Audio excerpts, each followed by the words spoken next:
everybody, welcome to Samarth Bharat YouTube channel. ಹಾಗೂ ಇವತ್ತಿನ session basically it deals with environment and climate.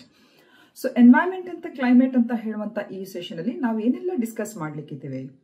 Of course Indian state forest report ಅಂತ ಹೇಳುವಂತ ಈ ಒಂದು biennial publication ನ ಈ ರಿಪೋರ್ಟ್ ಏನ್ ಹೇಳ್ತದೆ, ನಮ್ಮ ದೇಶದಲ್ಲಿರುವಂತಹ ಅರಣ್ಯಗಳು ಮತ್ತು ಮರಗಳ ಹೊದಿಕೆಗೆ ಸಂಬಂಧಿಸಿದ ಬೇರೆ ಬೇರೆ ಸಮೀಕ್ಷೆಗಳ ಆಧಾರದಲ್ಲಿ ವರದಿಯನ್ನು ತಯಾರಿಸಿದೆ.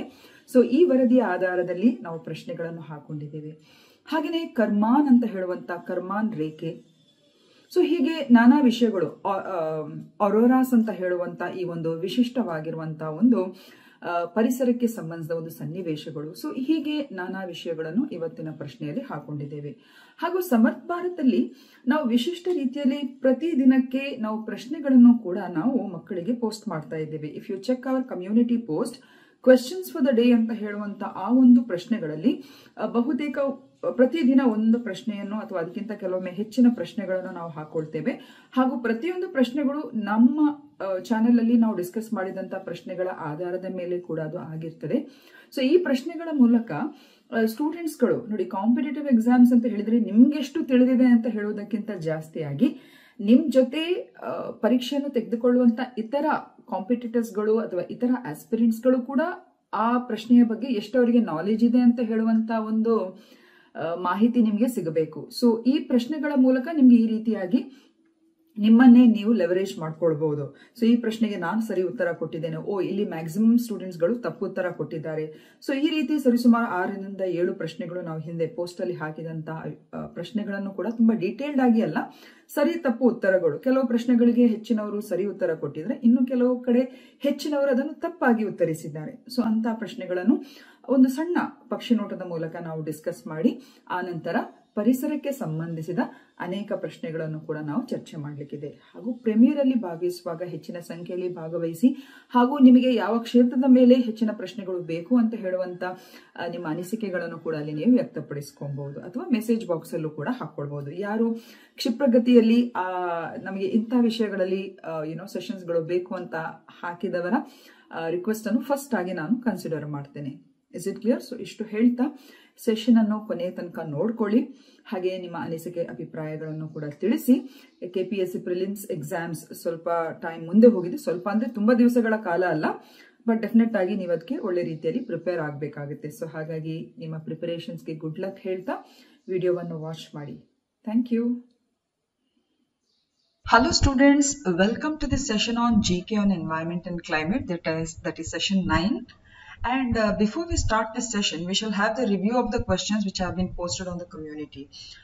ತುಂಬಾ ಸ್ಟೂಡೆಂಟ್ಸ್ ಗಳು ಈ ಕ್ವೆಶ್ಚನ್ಸ್ ಗಳನ್ನು ಅಟೆಂಪ್ಟ್ ಮಾಡಿದ್ದಾರೆ. ಸೊ ಆ ಕ್ವೆಶ್ಚನ್ಸ್ ಗಳನ್ನು ಅನಲೈಸ್ ಮಾಡ್ತಾ ಹೇಗೆ ಬೇರೆ ಸ್ಟೂಡೆಂಟ್ಸ್ ಗಳು ಅಥವಾ ಅದಕ್ಕೆ ಉತ್ತರ ಕೊಟ್ಟವರು ಅದಕ್ಕೆ ಸರಿ ತಪ್ಪುಗಳನ್ನು ಯಾವ ರೀತಿಯಾಗಿ ಗ್ರಹಿಸಿದ್ದಾರೆ ಅಂತ ಹೇಳಿ ನಾವಿಲ್ಲಿ ಡಿಸ್ಕಸ್ ಮಾಡುವ.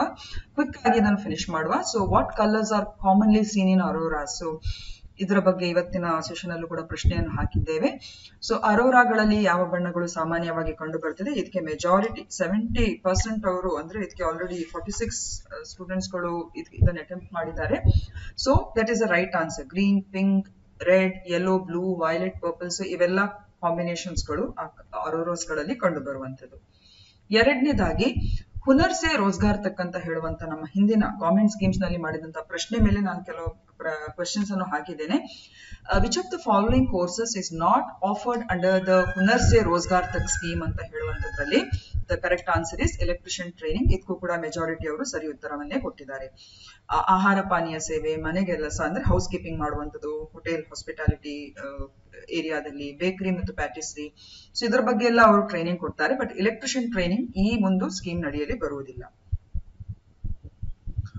ಇನ್ನೊಂದು, in which of the following areas does the Hunar Se Rozgar Tak scheme provide training ಅಂತ ಹೇಳಿದ್ರೆ ಇದಕ್ಕೆ ಸರಿ ಉತ್ತರ. ಇದಕ್ಕೂ ಕೂಡ majority of you all have given it right. That is hospitality and tourism. ಅದರಲ್ಲಿ ಟ್ರೈನಿಂಗ್ ಅನ್ನು ಕೊಡುವಂಥದ್ದು. ಕೆಲವರು ಕೃಷಿ ಇಂಜಿನಿಯರಿಂಗ್ ಅಂತ ಬರ್ದಿದ್ದೀರಿ, ದಟ್ ಈಸ್ ರಾಂಗ್. ಹಾಗೇನೆ ಹುನರ್ ಸೆ ರೋಜ್ಗಾರ್ ತಕ್ ಯೋಜನೆಯ ಮುಖ್ಯ ಫಲಾನುಭವಿಗಳು ಯಾರು? ಸೊ ಇದಕ್ಕೂ ಕೂಡ majority of you have given it right. The answer is ನಿರುದ್ಯೋಗಿ ಯುವಕರು, ಅನ್ಎಂಪ್ಲಾಯ್ಡ್ ಯೂತ್. ಹಾಗೇನೆ ವೆರಿ ಇಂಪಾರ್ಟೆಂಟ್, ಇಲ್ಲಿ ಸ್ವಲ್ಪ ಕನ್ಫ್ಯೂಷನ್ ಕ್ರಿಯೇಟ್ ಆಗಿದೆ. What is a primary objective of Hunar Se Rozgar Tak scheme ಅಂತ ನಾವು ಕೇಳಿದ್ದೇವೆ. ಓಕೆ, ಸೊ ಇಲ್ಲಿ ಹೆಚ್ಚಿನವರು to promote tourism in rural areas, ಬಹುತೇಕ ಹೆಚ್ಚಿನವರು ಬಹುಶಃ ಇದು ಟೂರಿಸಂ ಇಲಾಖೆಯಿಂದ ಸಚಿವಾಲಯದ ಮೂಲಕ ಈ ಒಂದು ಸ್ಕೀಮ್ ಅನ್ನು ಅನುಷ್ಠಾನಗೊಳಿಸುವುದರಿಂದ ಹೆಚ್ಚಿನವರು ಈ ಆಪ್ಷನ್ ಗೆ ಸರಿ ಉತ್ತರ ಕೊಟ್ಟಿದ್ದೀರಿ. 64% of you have given it right. I have given this option as a choice, but this is the wrong option. The correct answer is to create employability skills in the hospitality sector. ಆತಿಥ್ಯ ವಲಯ, tourism ವಲಯದಲ್ಲಿ employable skills ಅನ್ನು ಉನ್ನತೀಕರಿಸಲಿಕ್ಕೆ ಇದನ್ನು ಮಾಡಿರುವಂತದ್ದು. So here this answer is a right answer. ಆತಿಥ್ಯ ವಲಯದಲ್ಲಿ ಉದ್ಯೋಗ ಕೌಶಲ್ಯಗಳನ್ನು ಸೃಷ್ಟಿಸುವುದು ಹುನರ್ ಸೆ ರೋಜ್ಗಾರ್ ತಕ್ ಸ್ಕೀಮ್ ನ ಮುಖ್ಯ ಉದ್ದೇಶ. ಸೊ ನಿರುದ್ಯೋಗಿ ಯುವಕರಲ್ಲೂ ಕೂಡ ಅವರಲ್ಲಿರುವಂತಹ ಕೌಶಲ್ಯಗಳನ್ನು ಅಥವಾ ಆತಿಥ್ಯ ವಲಯಕ್ಕೆ ಬೇಕಾಗುವಂತಹ ಕೌಶಲ್ಯಗಳನ್ನು ಇಂಪ್ರೂವೈಸ್ ಮಾಡಲಿಕ್ಕೆ ಇರುವಂತಹ ಒಂದು ಟ್ರೈನಿಂಗ್ ಇದು. ಹಾಗೆ ಈ ಕ್ವೆಶ್ಚನ್ ಅನ್ನು ಕೂಡ ತುಂಬಾ ಜನರು ರಾಂಗ್ ಆಗಿ ಅವರು ಇಂಟರ್ಪ್ರಿಟ್ ಮಾಡಿದ್ದಾರೆ ಅಥವಾ ರಾಂಗ್ ಚಾಯ್ಸ್ ಅನ್ನು ಕೊಟ್ಟಿದ್ದಾರೆ. ಇಂಡಿಯನ್ ಸ್ಟೇಟ್ ಫಾರೆಸ್ಟ್ ರಿಪೋರ್ಟ್ 2021 ಪ್ರಕಾರ ಅತಿ ಹೆಚ್ಚು ಮರಗಳ ಹೊದಿಕೆಯನ್ನು ಹೊಂದಿರುವಂತಹ ನಗರ ಯಾವುದು ಅಂತ ಹೇಳಿದ್ರೆ it is not Bengaluru. In fact ಬೆಂಗಳೂರಿಗೆ ಕಡಿಮೆ ಪರ್ಸೆಂಟೇಜ್ ಬಂದಿದೆ ಸ್ಟೇಟ್ ಫಾರೆಸ್ಟ್ ರಿಪೋರ್ಟ್ 2021 ಅಲ್ಲಿ. ಅಂದ್ರೆ ಅದರ ಅರಣ್ಯ ಹೊದಿಕೆಯನ್ನು, ಮರ ಹೊದಿಕೆ ಅನ್ನೋದು ಕಡಿಮೆ ಆಗಿದೆ ಬೆಂಗಳೂರಲ್ಲಿ. But the right answer here is Hyderabad. So ಇದರ ಬಗ್ಗೆ ಇವತ್ತಿನ ಸೆಷನ್ ಅಲ್ಲಿ ನಾವು ಡಿಸ್ಕಸ್ ಮಾಡ್ಲಿಕ್ಕಿದ್ದೇವೆ. ಸೊ ಎಲ್ಲೆಲ್ಲಿ ಉತ್ತರಗಳು ತಪ್ಪಾಗಿದೆ ಇಲ್ಲಿ ನೋಡಿ, 81 ಸ್ಟೂಡೆಂಟ್ಸ್ ಗಳು ಇದಕ್ಕೆ ವೋಟ್ ಹಾಕಿ ಬೆಂಗಳೂರು ಅಂತ ಹೇಳಿ ಸೆಲೆಕ್ಟ್ ಮಾಡಿದ್ದಾರೆ. That's wrong. The right answer is Hyderabad. So ಈ ರೀತಿ ನಾವು ಒಂದು ರೀತಿ ವಿಶ್ಲೇಷಣೆ ಮಾಡುವುದರಿಂದ ಸರಿ ತಪ್ಪುಗಳ ಒಂದು ವಿಚಾರಗಳು ಕೂಡ ಇಲ್ಲಿ ನಮಗೆ ಗೊತ್ತಾಗ್ಲಿಕ್ಕೆ ಸಾಧ್ಯ ಆಗುತ್ತೆ. ಈಗ ನಾವು ಇವತ್ತಿನ ಸೆಷನ್ಗೆ ಸಂಬಂಧಿಸಿದ ಪ್ರಶ್ನೆಗಳು, ಐ ಫೀಲ್ ಕಳೆದ ಬಾರಿ ನಾನು ವಿಡಿಯೋ ಮಾಡುವಾಗ ಸ್ಟೂಡೆಂಟ್ಸ್ ಅಲ್ಲಿ ಕೇಳಿದ್ದೆ ಯಾವ ಥೀಮ್ ಬಗ್ಗೆ ನಿಮ್ಗೆ ವಿಡಿಯೋಸ್ ಬೇಕು ಅಂತ ಹೇಳಿ. ಆ ತಕ್ಷಣ ಒಬ್ಬ ಸ್ಟೂಡೆಂಟ್ ಎನ್ವೈರನ್ಮೆಂಟ್ ಬಗ್ಗೆ ಬೇಕು ಅಂತ ಹೇಳಿದಕ್ಕೆ ಇವತ್ತಿನ ಸೆಷನ್ ಅನ್ನು ನಾವು ಪ್ರೆಸೆಂಟ್ ಮಾಡ್ತಾ ಇದ್ದೇವೆ. So we shall start the session without any delay. ಇದು ಇವತ್ತಿನ ಮೊದಲನೇ ಪ್ರಶ್ನೆ. As per the latest India state of forest report ISFR 2021, India's total forest and tree cover was 180.9 million hectares, which accounted for 34.62% of the geographical area of the country. ಎರಡನೇದು, Arunachal Pradesh has the largest forest cover, followed by Madhya Pradesh, Chhattisgarh, Odisha and Maharashtra. So which of the following statements are right here?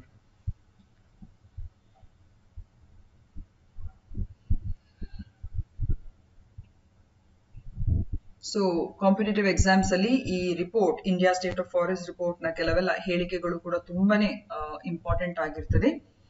So it is better you all go through the report in detail. So premier ಅಲ್ಲಿ ಭಾಗವಹಿಸುವಂತಹ ನಮ್ಮ ವಿದ್ಯಾರ್ಥಿಗಳು definite ಆಗಿ ಇವತ್ತಿನ ಈ ಸೆಷನ್ಗೆ ಇವತ್ತಿನ ಈ ಪ್ರಶ್ನೆಗೆ ಉತ್ತರ ಕೊಡಬಹುದು ಮೆಸೇಜ್ ಬಾಕ್ಸ್ ಅಲ್ಲಿ.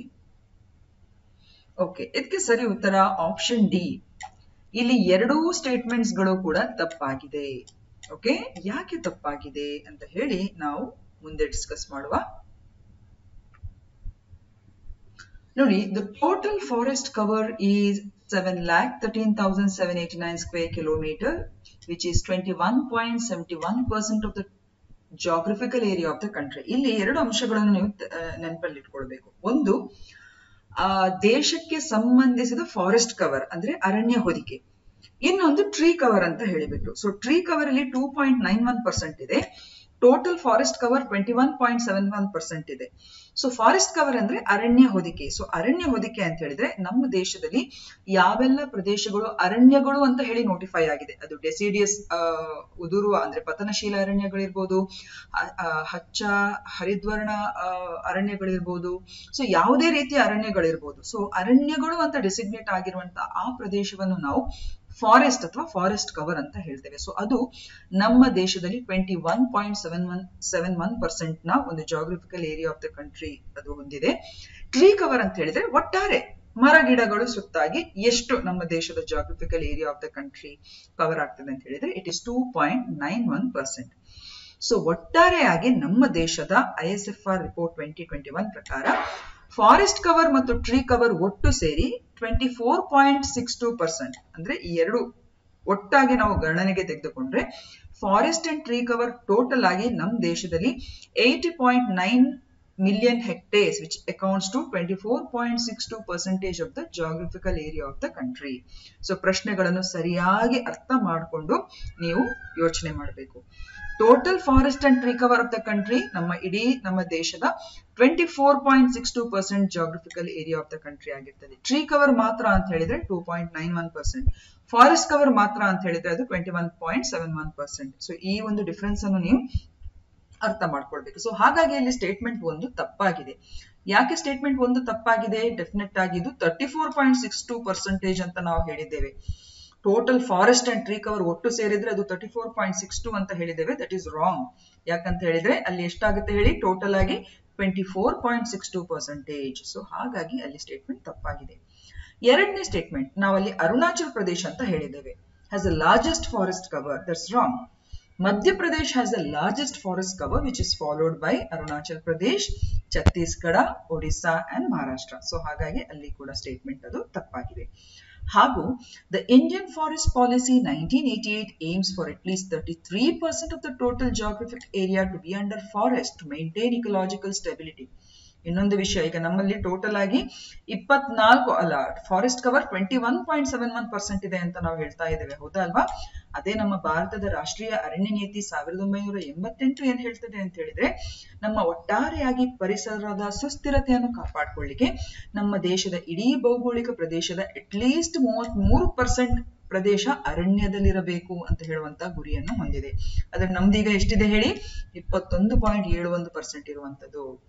ಇದು 33% ತನಕ ಬಂದ್ರೆ ಡೆಫಿನೆಟ್ ಆಗಿ ನಮ್ಮ ದೇಶದ ಒಂದು ಪರಿಸರ ಸುಸ್ಥಿರತೆ ಚೆನ್ನಾಗಿರ್ತದೆ ಅಂತ ಹೇಳಿ ಈ ನೀತಿ ಕೂಡ ಹೇಳ್ತದೆ. ಸೊ ಈ ಎಲ್ಲ ಮಾಹಿತಿಗಳು ನಿಮ್ಗೆ ಗೊತ್ತಿರಬೇಕು.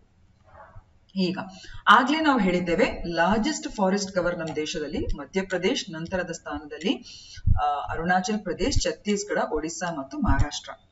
ಹಾಗೇನೆ ಉತ್ತರ ಈಶಾನ್ಯ ಭಾಗದ ನಮ್ಮ ದೇಶದ ರಾಜ್ಯಗಳನ್ನು ಗಮನಿಸಿದ್ರೆ ಅದರ ಒಟ್ಟು ಭೌಗೋಳಿಕ ಪ್ರದೇಶದ ಒಂದು ಗಣನೆಗೆ ಅಂದ್ರೆ ಅದರ ಒಂದು ರೇಷಿಯೋವನ್ನು ತೆಗೆದುಕೊಂಡ್ರೆ ಎಷ್ಟು ಫಾರೆಸ್ಟ್ ಕವರ್ ಅಲ್ಲಿ ಇದೆ, ಫಾರೆಸ್ಟ್ ಕವರ್ ಪರ್ಸೆಂಟೇಜ್ ಇದೆ ಅಂತ ಹೇಳಿದ್ರೆ ಅದರಲ್ಲಿ ಹೈಯೆಸ್ಟ್ ಮಿಜೋರಾಂ, ನಂತರದ ಸ್ಥಾನದಲ್ಲಿ ಅರುಣಾಚಲ್ ಪ್ರದೇಶ್, ಮತ್ತೆ ಮೇಘಾಲಯ, ಮಣಿಪುರ್ ಮತ್ತು ನಾಗಾಲ್ಯಾಂಡ್. ಸೊ ಈ ಮೂರು ವಿಷಯಗಳಲ್ಲಿ ಬೇರೆ ಬೇರೆ ರೀತಿಯಲ್ಲಿ ಪ್ರಶ್ನೆಗಳನ್ನು ಕೇಳಬಹುದು. ಒಟ್ಟಾರೆಯಾಗಿ ಲಾರ್ಜೆಸ್ಟ್ ಫಾರೆಸ್ಟ್ ಕವರ್ ಮಧ್ಯಪ್ರದೇಶ್, ಉತ್ತರ ಈಶಾನ್ಯ ಭಾಗದಲ್ಲಿ ಆ ಜಾಗ್ರಫಿಕಲ್ ಏರಿಯಾಗೆ ಸಂಬಂಧಿಸಿದಾಗಿರುವಂತಹ highest percentage of forest cover ಎಲ್ಲಿದೆ? ಮಿಜೋರಾಂ ನಲ್ಲಿದೆ. Is it clear? Largest forest cover ಎರಡನೇ ಸ್ಥಾನದಲ್ಲಿ ಅರುಣಾಚಲ್ ಪ್ರದೇಶ್, ಇಲ್ಲೂ ಕೂಡ ಬರ್ತದೆ, ಇಲ್ಲೂ ಕೂಡ ಬರ್ತದೆ. ಅದನ್ನು ನೀವು ನೆನಪಲ್ಲಿ ಇಟ್ಕೊಬೇಕು. ಇನ್ನೊಂದು, the top 5 States in terms of increase in forest cover 2019 ನ ರಿಪೋರ್ಟಿಗೂ 2021 ನ ರಿಪೋರ್ಟ್ಗೆ ಸಂಬಂಧಿಸಿದಾಗೆ ಯಾವ ರಾಜ್ಯಗಳಲ್ಲಿ ಅರಣ್ಯ ಪ್ರದೇಶದ ಒಂದು ವ್ಯಾಪ್ತಿ ಹೆಚ್ಚುವರಿಯಾಗಿದೆ ಅಂತ ಹೇಳಿದ್ರೆ ಅದರಲ್ಲಿ ಮೊದಲನೇ ಸ್ಥಾನ ಆಂಧ್ರ ಪ್ರದೇಶ್, ಎರಡನೇದು ತೆಲಂಗಾಣ, ಮೂರನೇ ಒಡಿಸ್ಸಾ, ಕರ್ನಾಟಕ ಮತ್ತು ಜಾರ್ಖಂಡ್. Is it clear? ಇದೊಂದು ನೆನಪಿಲ್ಲಿಡಬೇಕು. ಹಾಗೆ important, maximum gain in forest cover ಕೆಲವು ಮೆಟ್ರೋಪಾಲಿಟನ್ಸ್ ಅನ್ನು ಅವರು ಇಲ್ಲಿ ಸರ್ವೆ ಮಾಡಿದ್ದಾರೆ. ಅದರಲ್ಲಿ ನೀವು ಗಮನಿಸಿದ್ರೆ ಕಳೆದ ISFR 2011 ಮತ್ತು 2021 ನಲ್ಲಿ ಇದ್ದಂತಹ ಒಂದು ಹೆಚ್ಚುವರಿ ಅರಣ್ಯ ಪ್ರದೇಶದ ಹೊದಿಕೆ ಯಾವ ಒಂದು ಮೆಟ್ರೋಪಾಲಿಟನ್ ಸಿಟೀಸ್ ಅಲ್ಲಿ ಕಾಣಬಹುದು ಮ್ಯಾಕ್ಸಿಮಮ್ ಅಂತ ಹೇಳಿದ್ರೆ ಅದು ಹೈದರಾಬಾದ್, ನಂತರದ ಸ್ಥಾನದಲ್ಲಿ ಡೆಲ್ಲಿ ಮತ್ತೆ ಅಹಮದಾಬಾದ್. ವೈಲ್ ಅಹಮದಾಬಾದ್ ಮತ್ತು ಬೆಂಗಳೂರು ಇದೆಯಲ್ಲ ಅದು ಹಿಂದಿನ ಫಾರೆಸ್ಟ್ ಕವರ್ ಅನ್ನು ಅದು ಲೂಸ್ ಆಗಿದೆ. ಲೂಸ್ ಅಂತ ಹೇಳಿದ್ರೆ ಕಡಿಮೆ ಆಗಿದೆ ಅಲ್ಲಿ. ಸೊ ಇಲ್ಲಿ maximum gain in forest cover is seen in Hyderabad. So community post ಅಲ್ಲಿ ಹಾಕಿದ ಪ್ರಶ್ನೆಯಲ್ಲೂ ಹೆಚ್ಚಿನವರು ಬೆಂಗಳೂರು ಅಂತ ಹಾಕಿದ್ದಾರೆ. That's wrong. It is Hyderabad followed by Delhi. ಇದನ್ನು ನೀವು ನೆನಪಲ್ಲಿ ಇಟ್ಕೊಬೇಕು. ಈಗ ಎರಡನೇ ಪ್ರಶ್ನೆ, consider the following statements regarding the auroras. So they are caused by the interaction of charged particles from the sun with the Earth's magnetic field and atmosphere. Second, they consist of gases and particles including oxygen and nitrogen. So which of the following statements are right here?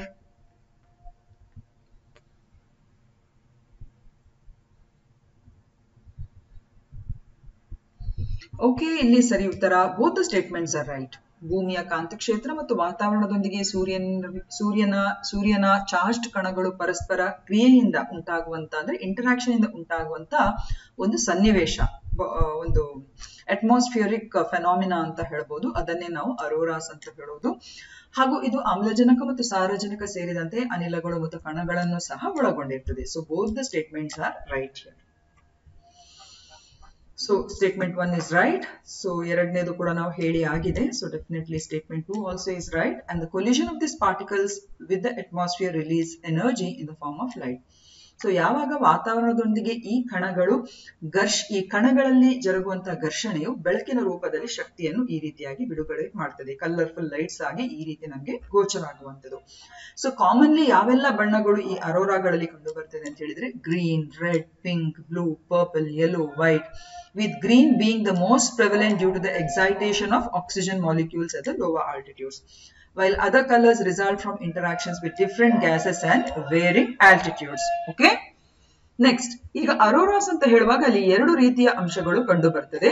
ಒಂದು ಅರೋರಾ ಬೋರಿಯಾಲಿಸ್ ಮತ್ತು ಅರೋರಾ ಆಸ್ಟ್ರಾಲಿಸ್ ಅಂತ ಹೇಳಿಬಿಟ್ಟು. So Arora ಬೋರಿಯಾಲಿಸ್ ಅನ್ನು ನಾವು northern lights ಅಂತ ಕರಿತೇವೆ. ಇದು basically ನಮ್ಮ ಆರ್ಟಿಕ್ ಸರ್ಕಲ್ ನ ಭಾಗದಲ್ಲಿ ಕಂಡು ಬರುವಂತದ್ದು. ಯಾವ್ಯಾವ ದೇಶಗಳು ಆರ್ಟಿಕ್ ಸರ್ಕಲ್ಗೆ ಅಂದ್ರೆ ನಾರ್ವೆ, ಫಿನ್ಲೆಂಡ್, ಸೊ ಆ ಭಾಗದಲ್ಲಿರುವಂತಹ ದೇಶಗಳಿಗೆ ಈ ಅರೋರಾ ಬೋರಿಯಾಲಿಸ್ ತುಂಬಾನೇ ಒಳ್ಳೆ ರೀತಿಯಾಗಿ ವಿಸಿಬಲ್ ಆಗ್ತದೆ. Like Alaska, Canada, Norway, Sweden, Finland, Iceland.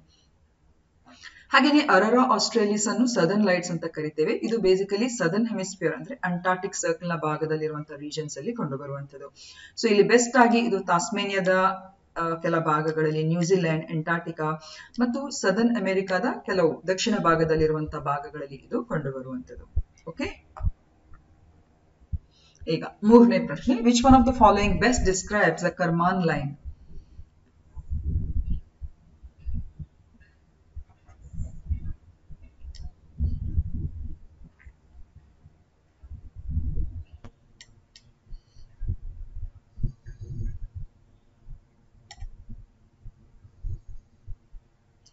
ಭೂಮಿಯ ಮ್ಯಾಂಟಲ್ ಅಥವಾ ಮೇಲ್ಪದರ ಅಂತ ಇಲ್ಲಿ ಬರ್ಬೋದಾಯ್ತಾ? ಸಾರಿ, ಇಲ್ಲಿ ಇದು ಅದಕ್ಕೆ ಏನ್ ಹೇಳುದು, ಮೇಲ್ಪದರ. ಓಕೆ, ಭೂಮಿಯ ಮೇಲ್ಪದರ ಮತ್ತು ಕೋರ್ ಅಂದ್ರೆ ಒಳಭಾಗದ ತಿರುಳಿನ ನಡುವಿನ ಪರಿವರ್ತನಾ ವಲಯ ಅಂತ ಹೇಳಿ. ಸಾರಿ, ಇಲ್ಲಿ ಸ್ವಲ್ಪ ಟ್ರಾನ್ಸ್ಲೇಟ್ ಆಗುವಾಗ ಸ್ವಲ್ಪ ಪ್ರಾಬ್ಲಮ್ ಆಗಿದೆ. ಭೂಮಿಯ ಮೇಲ್ಪದರ ಮತ್ತು ಕೋರ್ ನಡುವಿನ ಪರಿವರ್ತನಾ ವಲಯ. ಓಕೆ, ಇದಕ್ಕೆ ಸರಿ ಉತ್ತರ ಆಪ್ಷನ್ ಎ. ಸೊ ಭೂಮಿಯ ವಾತಾವರಣ ಮತ್ತು ಬಾಹ್ಯಾಕಾಶದ ನಡುವಿನ ಗಡಿಯನ್ನು ಬೇರ್ಪಡಿಸುವಂತ ಆ ಒಂದು ಲೈನ್ ಇದೆಯಲ್ಲ ಅಥವಾ ಬೌಂಡ್ರಿ ಇದೆಯಲ್ಲ, ಅದನ್ನೇ ನಾವು ಕರ್ಮಾನ್ ಲೈನ್ ಅಂತ ಹೇಳುವಂಥದ್ದು. ಸೊ ಏನಿದು ಕರ್ಮಾನ್ ಲೈನ್ ಅಂತ ಹೇಳಿದ್ರೆ, ಇಲ್ಲಿ ಚಿತ್ರವನ್ನು ನೋಡುವಾಗ ನಿಮ್ಗೆ ಇನ್ನಷ್ಟು ನೀಟಾಗಿ ಗೊತ್ತಾಗುತ್ತೆ ನೋಡಿ. ಭೂಮಿಯ ವಾತಾವರಣದ ಬೇರೆ ಬೇರೆ ಪದರಗಳು, ಟ್ರೋಪೋಸ್ಫಿಯರ್, ಸ್ಟ್ರಾಟೋಸ್ಫಿಯರ್, ಮೀಸೋಸ್ಫಿಯರ್, ಥರ್ಮೋಸ್ಫಿಯರ್, ಹೌದಲ್ವಾ? ಸೊ ಈ ಮೀಸೋಸ್ಫಿಯರ್ ಮತ್ತು ಥರ್ಮೋಸ್ಫಿಯರ್ ನಡುವಿನಲ್ಲಿರುವಂತ ಈ ಕರ್ಮಾನ್ ಅಂತ ಹೇಳುವಂತ ರೇಖೆ ಇಲ್ಲಿ ನೀವು ಗಮನಿಸಿದ್ರೆ ಸರಿಸುಮಾರು ಭೂಮಿಯ ಮೀನ್ ಸಿ ಲೆವೆಲ್ ಇಂದ 100 ಕಿಲೋಮೀಟರ್ ವ್ಯಾಪ್ತಿಯ ಭಾಗದಲ್ಲಿ ಕಂಡು ಬರುವಂತಹ ಒಂದು ಬೌಂಡ್ರಿ ಅದು. Is it clear? ಸೊ ಆ ಭಾಗದವರೆಗೆ, ಆ ಭಾಗದ ನಂತರದ, ಆ ಬೌಂಡ್ರಿಯ ನಂತರದ ಭಾಗಗಳನ್ನು ನಾವು ಬಾಹ್ಯಾಕಾಶ ಅಂತ ಹೇಳುವಂಥದ್ದು.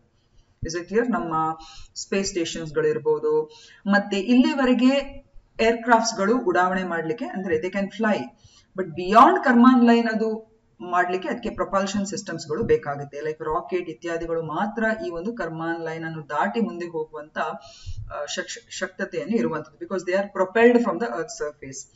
Is it clear? So Karman line ಅಂತ ಹೇಳಿದ್ರೆ ಇದರ ನಂತರದ ಭಾಗವನ್ನೇ ನಾವು ಬಾಹ್ಯಾಕಾಶ ಅಥವಾ ಸ್ಪೇಸ್ ಅಂತ ಹೇಳುವಂಥದ್ದು.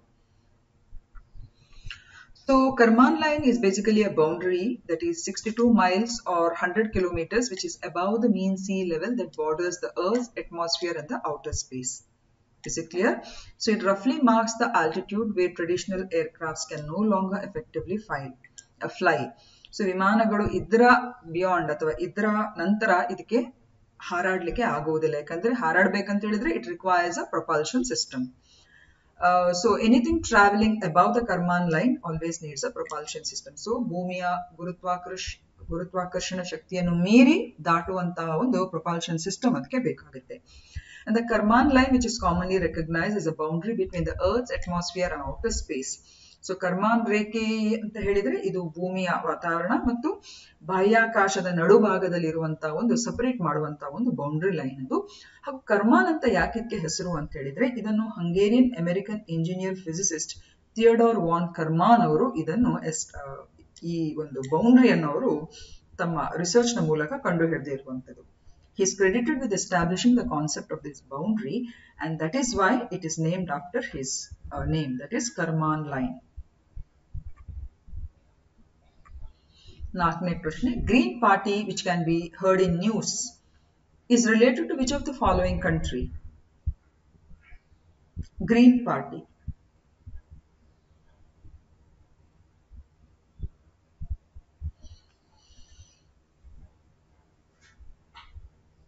ಓಕೆ, ಇದಕ್ಕೆ ಸರಿ ಉತ್ತರ option C, that is Germany. So ಏನಿದು ಗ್ರೀನ್ ಪಾರ್ಟಿ ಅಂತ ಹೇಳಿದ್ರೆ, ಸೊ ಹಸಿರು ಪಕ್ಷ ಅಂತ ಹೇಳಿದ್ರೆ ಇದು ಪರಿಸರ ಮತ್ತು ಸಾಮಾಜಿಕ ನ್ಯಾಯಕ್ಕೆ ಸಂಬಂಧಿಸಿದ ಸಮಸ್ಯೆಗಳನ್ನು ಎತ್ತುವಂತ ಒಂದು ರಾಜಕೀಯ ಪಕ್ಷವಾಗಿದೆ. ಸೊ ಕೆಲವು ದೇಶಗಳಲ್ಲಿ ಗ್ರೀನ್ ಪಾರ್ಟಿ ಅಂತ ಹೇಳಿ ತುಂಬಾ ಯುವಕರನ್ನು ಅಥವಾ ಯಂಗ್ ಪಾಪ್ಯುಲೇಷನ್ ಅನ್ನು ತುಂಬಾನೇ ಆಕರ್ಷಣೆ ಮಾಡಿದೆ. ಹಾಗೂ ಹೆಚ್ಚಿನ ದೇಶಗಳಲ್ಲಿ ಅಂದ್ರೆ ಯುರೋಪಿಯನ್ ರಾಷ್ಟ್ರಗಳಲ್ಲಿ ಮತ್ತು ಆಫ್ರಿಕಾದ ಕೆಲ ರಾಷ್ಟ್ರಗಳಲ್ಲೂ ಕೂಡ ಈ ಗ್ರೀನ್ ಪಾರ್ಟಿ ತುಂಬಾನೇ ಒಂದು ವರ್ಚಸ್ಸನ್ನು ಪಡಿತಾ ಇದೆ. ಸೊ ಬೇಸಿಕಲಿ ಪರಿಸರದ ಒಂದು ಸಂರಕ್ಷಣೆ, ಸಾಮಾಜಿಕ ನ್ಯಾಯ ಒದಗಿಸುವಂಥದ್ದು, ಯುದ್ಧಗಳನ್ನು ಪ್ರತಿಭಟಿಸುವಂಥದ್ದು, ಸೊ ಇಂಥ ಕೆಲವೆಲ್ಲ ಮುಖ್ಯ ಧ್ಯೇಯ ಉದ್ದೇಶಗಳನ್ನು ಈ ಹಸಿರು ಪಕ್ಷ ಹೊಂದಿದೆ. ಹಾಗೂ it is present in several European countries like Germany, Ireland, UK and countries like US and countries of Africa also. It was recently in the news in the context of energy efficiency in Germany. So ಜರ್ಮನಿಯಲ್ಲಿ ಇಂಧನ ದಕ್ಷತೆಯ ಸಂದರ್ಭಕ್ಕೆ ಸಂಬಂಧಿಸಿದ ಕೆಲವೆಲ್ಲ ಸನ್ನಿವೇಶಗಳಲ್ಲಿ ಈ ಪಕ್ಷ, ಜರ್ಮನಿಯ ಈ ಗ್ರೀನ್ ಪಾರ್ಟಿ ತುಂಬಾನೇ ಒಂದು ಸುದ್ದಿಯಲ್ಲಿರುವಂತದ್ದು. ಸೊ ಗ್ರೀನ್ ಪಾರ್ಟೀಸ್ ಅಂತ ಹೇಳಿದ್ರೆ ಒಂದೊಂದು ದೇಶದಲ್ಲಿ ಮುಖ್ಯವಾಗಿ ಇದಕ್ಕೆ ಬೇರೆ ಬೇರೆ ರೀತಿಯ ಹೆಸರನ್ನು ಕೊಟ್ಟಿದ್ದಾರೆ. ಫಾರ್ ಎಕ್ಸಾಂಪಲ್ US ಅಲ್ಲಿ the green party of the United States ಅಂತ ಹೇಳಿ ಅದಕ್ಕೆ ಅದನ್ನು ಆ ರೀತಿಯಾಗಿ ಅದನ್ನು ಕರೀತಾರೆ. ಯುನೈಟೆಡ್ ಕಿಂಗ್ಡಮ್ ಅಲ್ಲಿ the green party of England and Wales and the Scottish green party ಅಂತ ಹೇಳಿ ಅದಕ್ಕೆ ಹೆಸರಿದೆ. ಜರ್ಮನಿಯಲ್ಲಿ ಮುನ್ನಿಸ್ 90 ಅಥವಾ ಡೈಗ್ರುನನ್ ಅಂತ ಹೇಳುವಂತ ಆ ಹೆಸರಿನಲ್ಲಿ, ಅಂದ್ರೆ ಜರ್ಮನಿಯಲ್ಲಿ ಆ ರೀತಿ ಗ್ರೀನ್ ಪಾರ್ಟಿ ಅಂತ ಹೇಳುವಂತ ಆ ಅರ್ಥದಲ್ಲಿ ಇದು ಬರುವಂತದ್ದು. ಆಸ್ಟ್ರೇಲಿಯಾದಲ್ಲಿ ದ ಆಸ್ಟ್ರೇಲಿಯನ್ ಗ್ರೀನ್ಸ್ ಅಂತ ಹೇಳಿ, ಹಾಗೇನೆ ಕೆನಡಾದಲ್ಲಿ the green party of Canada. So ಈ ರೀತಿಯ ಹೆಸರುಗಳನ್ನು ಹೊಂದಿರುವಂತಹ ಈ ಒಂದು, and basically these are political parties, okay, which are gaining momentum. So ಹಾಗಾಗಿ ಇದೊಂದು ಒಳ್ಳೆ ರೀತಿಯ ವಿಚಾರ ಅಂತ ನಾವು ಹೇಳ್ಬೋದು. ಓಕೆ, ಪರಿಸರಕ್ಕೆ ಸಂಬಂಧಿಸಿದ ಒಂದು ಜಾಗತಿಕ ಅಂಶವನ್ನು ಇಟ್ಟುಕೊಂಡು ಈ ರೀತಿಯ ರಾಜಕೀಯ ನೆಲೆಯಲ್ಲಿ ಕೆಲಸ ಮಾಡುವಂತ ಒಂದು ಪಕ್ಷಗಳು, ಹೌದಾ ಅಲ್ವಾ? ಇದೊಂಥರ ಹೊಸ ರೀತಿಯ ಒಂದು ಸನ್ನಿವೇಶ. In fact it is a good theme ಅಂತ ನಾವು ಹೇಳ್ಬೋದು. ಸೊ ಪ್ರಾಮಿನೆಂಟ್ ಫಿಗರ್ಸ್ ಈ ಜರ್ಮನಿಯಲ್ಲಿ ಅನ್ನಲೇನಾ ಬ್ಯಾಬರಾಕ್ ಇರ್ಬೋದು, ರಾಬರ್ಟ್ ಹೆಬೆಕ್ ಇರ್ಬೋದು. ಸೊ ಇವರೆಲ್ಲ ಈ ನಮ್ಮ ಬುಡ್ನೆಸ್ 90ಯ ಈ ಲೀಡರ್ಸ್ ಗಳಲ್ಲಿ ತುಂಬಾ ಹೆಸರುವಾಸಿ ಹಾಗೂ ಜಾಗತಿಕ ಮಟ್ಟದಲ್ಲಿ ಹೆಸರು ಮಾಡಿದಂತ ಕೆಲವೆಲ್ಲ ಪ್ರಾಮಿನೆಂಟ್ ಫಿಗರ್ಸ್. ಹಾಗೇನೆ ಯುನೈಟೆಡ್ ಸ್ಟೇಟ್ಸ್ ಅಲ್ಲಿ ಜಿಲ್ ಸ್ಟೇನ್ ಅವರು, who is a former presidential candidate also. ಅದೇ ರೀತಿ ನ್ಯೂಜಿಲೆಂಡ್ ಅಲ್ಲಿ James Shaw and Marama Davidson, these are also the co-leaders of Green Party of New Zealand. So ಹೀಗೆ ಒಳ್ಳೆ ರೀತಿಯ ಫಿಗರ್ಸ್ ಗಳು, ಅಂದ್ರೆ ಪ್ರಾಮಿನೆಂಟ್ ಫಿಗರ್ಸ್ ಈ ಪಕ್ಷದಲ್ಲಿ ಇರುವಂತದ್ದು. ಸೊ ಗ್ರೀನ್ ಪಾರ್ಟೀಸ್ ಅಂದ್ರೆ ಏನು ಅಂತ ನೀವು ತಿಳ್ಕೊಬೇಕು. ಹಾಗೇನೆ ಈ ಮೂಲಕ ನಮ್ಮ ಭಾರತ ದೇಶದಲ್ಲೂ ಕೂಡ ಇದು ಮುಂದಿನ ದಿನಗಳಲ್ಲಿ ಒಳ್ಳೆ ರೀತಿಯ ಮೊಮೆಂಟಮ್, ಅಂದ್ರೆ ಯುವ ಜನರಲ್ಲೂ ಕೂಡ ಇದೊಂದು ಒಳ್ಳೆ ರೀತಿಯ ಕಾನ್ಸೆಪ್ಟ್ ಅಂತ ಹೇಳುವಂತ ಒಂದು ಅಂಶದಲ್ಲಿ ಈ ಒಂದು ಪ್ರಶ್ನೆಯನ್ನು ನಾವು ಹಾಕೊಂಡಿದ್ದೇವೆ. ಐದನೇ ಪ್ರಶ್ನೆ, consider following the statements related to western disturbances, ಪಾಶ್ಚಾತ್ಯ ಅಡಚಣೆಗಳು ಅಂತ ಹೇಳುವಂಥದ್ದು, ಹೌದಾ ಅಲ್ವಾ? ಸೊ ಇಲ್ಲಿ 3 ಸ್ಟೇಟ್ಮೆಂಟ್ಸ್ ಗಳಿವೆ. ವೆರಿ ಇಂಪಾರ್ಟೆಂಟ್ ಕಾನ್ಸೆಪ್ಟ್ ಇದು, ನಾವು ತಿಳ್ಕೊಂಡಿರ್ಬೇಕು. So western disturbances are storms that originate in the Caspian or the Mediterranean sea and bring non monsoonal rainfall to the north west of India. ಎರಡನೇದು, they are labelled as an extra tropical storm and is an area of low pressure. Third, snowfall in the Hindu Kush Himalayan region is not impacted by the western disturbances. So ಮೇಲೆ ನೀಡಿರುವ ಹೇಳಿಕೆಗಳಲ್ಲಿ ಯಾವುದು ಸರಿಯಾಗಿರುವಂತಹ ಹೇಳಿಕೆ?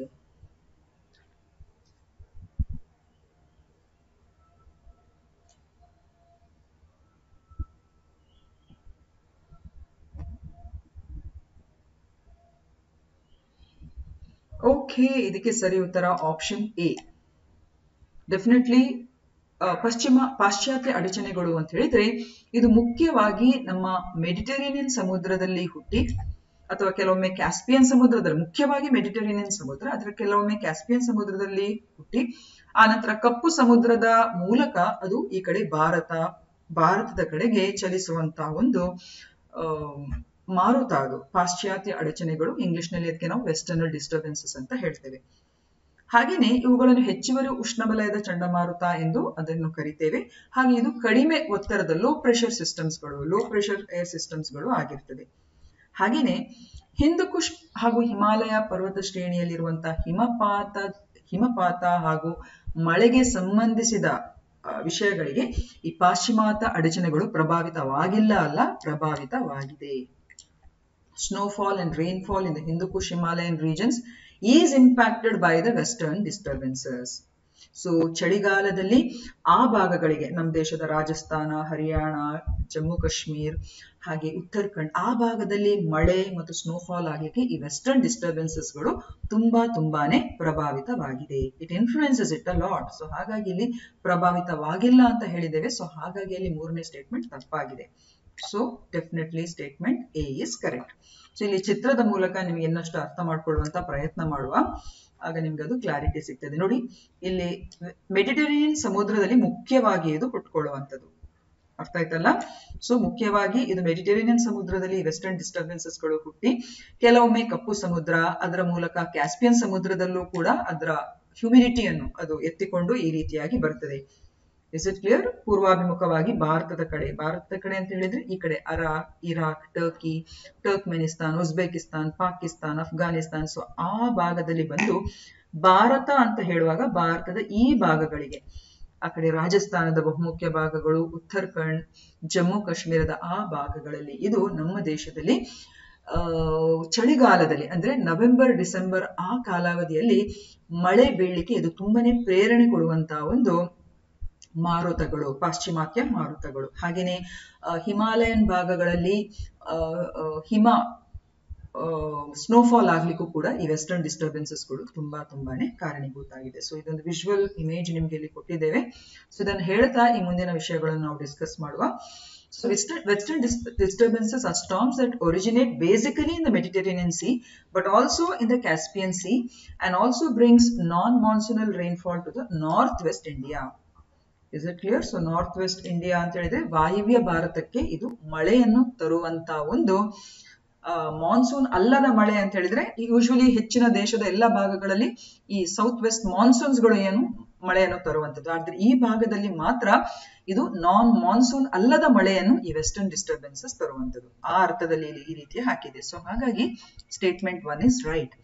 ಹಾಗೂ ವಾಯುವ್ಯ ಭಾರತದಲ್ಲಿ ಹಠಾತ್ ತುಂತುರು, ಹಿಮ ಮತ್ತು ಮಂಜನ್ನು ತರುವ ಕಡಿಮೆ ಒತ್ತಡದ ಪ್ರದೇಶವನ್ನು ಇದು ಅತಿ ಉಷ್ಣವಲಯದ ಚಂಡಮಾರುತ ಅಂತ ಹೇಳಿ ಇದಕ್ಕೆ ಲೇಬಲ್ ಮಾಡಿದ್ದಾರೆ ಅಥವಾ ಇದಕ್ಕೆ ಹೆಸರನ್ನು ಕೂಡ ಇಡಲಾಗಿದೆ. It is considered to be as an extra tropical storm which is an area of low pressure that brings sudden showers, snow and fog in northwest India. And also the snowfall in the Hindu Kush Himalayan region depends on the western disturbances. Hindu Kush Himalaya ಪ್ರದೇಶದಲ್ಲಿನ ಹಿಮಪಾತವು ಈ ಪಾಶ್ಚಿಮಾತ್ಯ ಅಡಚಣೆಯನ್ನು ಅವಲಂಬಿಸಿದೆ. ಹಾಗೂ ಆ ಪ್ರದೇಶದಲ್ಲಿ ಹಿಮಪಾತವನ್ನು ತರುವ ಇದೊಂದು ಹವಾಮಾನ ವಿದ್ಯಮಾನವಾಗಿದೆ. ಸೊ ಹಾಗಾಗಿ ಹೇಳಿಕೆ 3 ಸರಿಯಲ್ಲ. ಅಲ್ಲಿ ನಾವು ಅದು ಇನ್ಫ್ಲುಯೆನ್ಸ್ ಆಗುದಿಲ್ಲ ಅಂತ ಹೇಳಿದ್ದೇವೆ, ಹೌದಾ ಅಲ್ವಾ? ನೀವು ನೋಡಬಹುದು, it is not impacted by western disturbances ಅಂತ ಹೇಳಿದ್ದೇವೆ. ಸೊ ಹಾಗಾಗಿ ಆ ಹೇಳಿಕೆ ತಪ್ಪಾಗಿದೆ. ಈಗ ಇದರ ಪ್ರಮುಖ ಲಕ್ಷಣಗಳು ಆಗ್ಲೇ ಹೇಳಿದಾಗೆ ವೆಸ್ಟರ್ನ್ ಡಿಸ್ಟರ್ಬೆನ್ಸಸ್ ಅಂತ ಹೇಳಿದ್ರೆ they are low pressure system, ಹಾಗೂ ಮುಖ್ಯವಾಗಿ ಮೆಡಿಟರೇನಿಯನ್ ಸಮುದ್ರ, ಕ್ಯಾಸ್ಪಿಯನ್ ಸಮುದ್ರ ಮತ್ತು ಕಪ್ಪು ಸಮುದ್ರದಿಂದ ಇದು ಮಾಯಿಶ್ಚರ್ ಅಂದ್ರೆ ಮಳೆಗೆ ಸಂಬಂಧಿಸಿದ ಆ ಮಾಯಿಶ್ಚರ್ ಅನ್ನು ಇದು ತರುವಂತದ್ದು. ಹಾಗಾಗಿ ರೈನ್ಫಾಲ್ ಆ ಭಾಗಗಳಲ್ಲಿ ಎಲ್ಲ ಆಗುವಂಥದ್ದು. ಸೊ ಹೇಗೆ ಇದು ಪಾತ್ ನೋಡ್ಕೊಬಹುದು ನೀವು, ಇರಾನ್, ಅಫ್ಘಾನಿಸ್ತಾನ್, ಪಾಕಿಸ್ತಾನದ ಮೂಲಕ ಹಾದು ಬಂದು ಆ ನಂತರ ಭಾರತದ ವಾಯುವ್ಯ ಪ್ರದೇಶ ಅಂದ್ರೆ ಸ್ಪೆಷಲಿ ರಾಜಸ್ಥಾನ್, ಉತ್ತರಾಖಂಡ್, ಜಮ್ಮು, ಹರಿಯಾಣ, ಡೆಲ್ಲಿ ಆ ಭಾಗದಲ್ಲಿ ಇದು ಮಳೆಯನ್ನು ತರುವಂಥದ್ದು. ಸೊ ಈ ಪಶ್ಚಿಮ ಅಡಚಣೆಗಳ ಒಂದು ಸಿಗ್ನಿಫಿಕೆನ್ಸ್ ಹೇಗಿದೆ? ಮುಖ್ಯವಾಗಿ ಆಗ್ಲೇ ಹೇಳಿದಾಗೆ ಇದು ಹಿಂದೂ ಕುಶ್ ಭಾಗದಲ್ಲಿ, ಉತ್ತರಾಖಂಡ್ ಮತ್ತು ನಮ್ಮ ಜಮ್ಮು ಭಾಗದಲ್ಲಿ ಇದು ಗ್ಲೇಷಿಯಲ್ ನರಿಶ್ಮೆಂಟ್ಗೆ ಆಗ್ಲೇ ಹೇಳಿದಾಗೆ ಹಿಮ ಸ್ನೋಫಾಲ್ಗೆ ಇದು ತುಂಬಾನೇ ಪ್ರಚೋದನೆ ಕೊಡುವುದರಿಂದ ಇದು ಹಿಮಾಲಯನ್ ಗ್ಲೇಷಿಯರ್ಸ್ಗಳು ಮತ್ತು ಅಲ್ಲಿನ ಪೆರಿನಿಯಲ್ ರಿವರ್ಸ್ ಗಳಾದ ಗಂಗಾ, ಯಮುನಾದ ಒಂದು ರೀತಿಯ ಗ್ಲೇಷಿಯರ್ಸ್ ಗಳಿಗೆ ಇದು ಫೀಡ್ ಮಾಡ್ಲಿಕ್ಕೆ ತುಂಬಾನೇ ಇಂಪಾರ್ಟೆಂಟ್ ಆಗಿದೆ. ಹಾಗೆ ಆ ಭಾಗದಲ್ಲಿ ಹರಿಯುವಂತ ನದಿಗಳ ಒಂದು ಉತ್ತುಂಗ ಸ್ಥಿತಿಯನ್ನು ಕಾಪಾಡಿಕೊಳ್ಳಿಕ್ಕೂ ಕೂಡ ಈ ವೆಸ್ಟರ್ನ್ ಡಿಸ್ಟರ್ಬೆನ್ಸಸ್ ತುಂಬಾನೇ ಇಂಪಾರ್ಟೆಂಟ್ ಆಗಿದೆ. ಹಾಗೆ ಇದು ಕೆಲವೊಮ್ಮೆ ಇದರ ವ್ಯತಿರಿಕ್ತ ಪರಿಣಾಮಗಳು ಕೂಡ ಉಂಟಾಗ್ತದೆ, ಲೈಕ್ ಕೋಲ್ಡ್ ವೇವ್ಸ್. ಈಗ ಫಾರ್ ಎಕ್ಸಾಂಪಲ್ ನಮ್ಮ ದೇಶದ ಈ ಭಾಗವನ್ನು ನೀವು ನೋಡಿದ್ರೆ ಬಹುತೇಕ ಈ ಭಾಗವೆಲ್ಲ ನಮ್ಮ ಸೌತ್ ವೆಸ್ಟ್ ಮಾನ್ಸೂನ್ಸ್ ಮತ್ತೆ ರಿಸೀಡಿಂಗ್ ಮಾನ್ಸೂನ್ಸ್ ಗಳಿಂದೆಲ್ಲ ಎಫೆಕ್ಟ್ ಆಗ್ತದೆ, ಹೌದಾ ಅಲ್ವಾ? ಆದ್ರೆ ಈ ಭಾಗದಲ್ಲಿ ಈ ವೆಸ್ಟರ್ನ್ ಡಿಸ್ಟರ್ಬೆನ್ಸಸ್ ಇದ್ದದ್ರಿಂದ ಈ ಭಾಗದಲ್ಲೂ ಕೂಡ ಮಳೆ ಬೀಳಲಿಕ್ಕೆ ಇದೊಂದು ಕಾರಣ ಆಗಿದೆ. ಆದ್ರೆ ಕೆಲವೊಮ್ಮೆ ಇದರ ವ್ಯತಿರಿಕ್ತ ಪರಿಣಾಮಗಳು ಹೇಗೆ ಅಂತ ಹೇಳಿದ್ರೆ, ಉತ್ತರ ಭಾರತದಲ್ಲಿ ಕೆಲವು ಸಲ ಕೋಲ್ಡ್ ವೇವ್ಸ್ ಗಳು, ಶೀತ ಮಾರುತ, ಫ್ರಾಸ್ಟ್ ಕಂಡೀಷನ್ಸ್ ಗಳು ಕೂಡ ಉಂಟಾಗ್ತದೆ. ಮತ್ತು ಕೆಲವೊಮ್ಮೆ ಇದು ಹೆಚ್ಚಿನ ಒಂದು ರೀತಿಯ ಗಾಳಿ, ಮಳೆ, ಅಬ್ಬರಗಳು ಮತ್ತು ಅನಿಯಮಿತ ಸಂದರ್ಭದಲ್ಲಿ ಮಳೆ ಬಂದು ಬೆಳೆಗಳ ಹಾನಿಗೂ ಕೂಡ ಇದು ಕಾರಣ ಆಗ್ತದೆ. Is it clear? ಸೊ ಇದು ನಿಮಗೆ ಗೊತ್ತಿರಬೇಕು. ಸೊ ಇದು ಆಗ್ಲೇ ಹೇಳಿದಾಗೆ moisture from 3 water bodies, basically from Mediterranean Sea, Black Sea and Caspian Sea. ಇದು ನಿಮಗೆ ಗೊತ್ತಿರಬೇಕಾಗುತ್ತೆ. ಇಷ್ಟು ಇವತ್ತಿನ ವಿಡಿಯೋಗಳು ಡಿಯರ್ ಸ್ಟೂಡೆಂಟ್ಸ್. ಮತ್ತೆ ಆಗ್ಲೇ ಹೇಳಿದಾಗೆ ಪ್ರತಿದಿನ ನಾವು ಒಂದಲ್ಲ ಒಂದು ಕ್ವೆಶ್ಚನ್ಸ್ ಗಳು, ನಮ್ಮ ವಿಡಿಯೋಸ್ಗೆ ಸಂಬಂಧಿಸಿದ ಕ್ವೆಶ್ಚನ್ಸ್ ಗಳನ್ನು ಹಾಕ್ತಾ ಬರ್ತಾ ಇರ್ತೇವೆ. ಹೆಚ್ಚಿನ ಸಂಖ್ಯೆಯಲ್ಲಿ ನೀವು ಅದನ್ನ ಅಟೆಂಪ್ಟ್ ಮಾಡಿ, ಯಾಕಂದ್ರೆ ಅಟೆಂಪ್ಟ್ ಮಾಡುವಾಗ ನಿಮ್ಗೆ ಗೊತ್ತಾಗುತ್ತೆ ನಿಮ್ ಜೊತೆ ಬೇರೆ ಸ್ಟೂಡೆಂಟ್ಸ್ ಗಳು ಯಾವುದಕ್ಕೆ ಸರಿ ಉತ್ತರ, ತಪ್ಪು ಉತ್ತರ, ಆ ವಿಚಾರದಲ್ಲಿ ನಿಮ್ಗೆ ಎಷ್ಟು ಮಾಹಿತಿ ಇದೆ ಅಂತ ಹೇಳುವಂಥದ್ದು. ಸೊ ಇಷ್ಟು ಹೇಳ್ತಾ thank you for watching. Have a nice day. Take care.